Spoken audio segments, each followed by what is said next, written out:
ప్రేస్తులందరికీ మనం ఎదుటి వ్యక్తి నుండి అప్పు తీసుకుంటాం. మనం అప్పు ఇవ్వాలని ఆశపడతాం, కానీ మన సామర్థ్యతను బట్టి అప్పు ఇవ్వలేకపోతాం. అయితే దేవుని వాక్యం ఈ విధంగా సెలవిస్తూ ఉంది.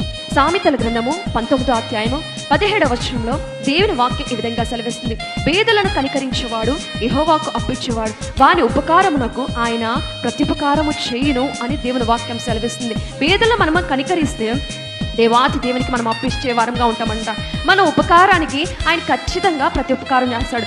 ఈ మనుషులకు, ఈ లోకంలో ఉన్న వారికి, మన స్నేహితులు కావచ్చు, బంధువులకు కావచ్చు, ఎవరికైనా ఉపకారం చేస్తే ఒకవేళ మర్చిపోవచ్చు, వాళ్ళు ప్రతి ఉపకారం చేయకపోవచ్చు. కానీ దేవాతి దేవుడైతే మన ఉపకారానికి ప్రతి ఉపకారం చేస్తాడో, మనం ఎప్పుడైతే పేదల పట్ల కనికరం చూపిస్తామో, వారి పట్ల దయా చాలిని చూపిస్తామో, దేవునికి అప్పించే వారిగా మనం ఉంటాం. కనుక మనము పేదలను కనికరించి దేవునికి అప్పించే వారముగా మనందరినీ దేవుడు తయారు చేయనుగాక. ఆమేన్.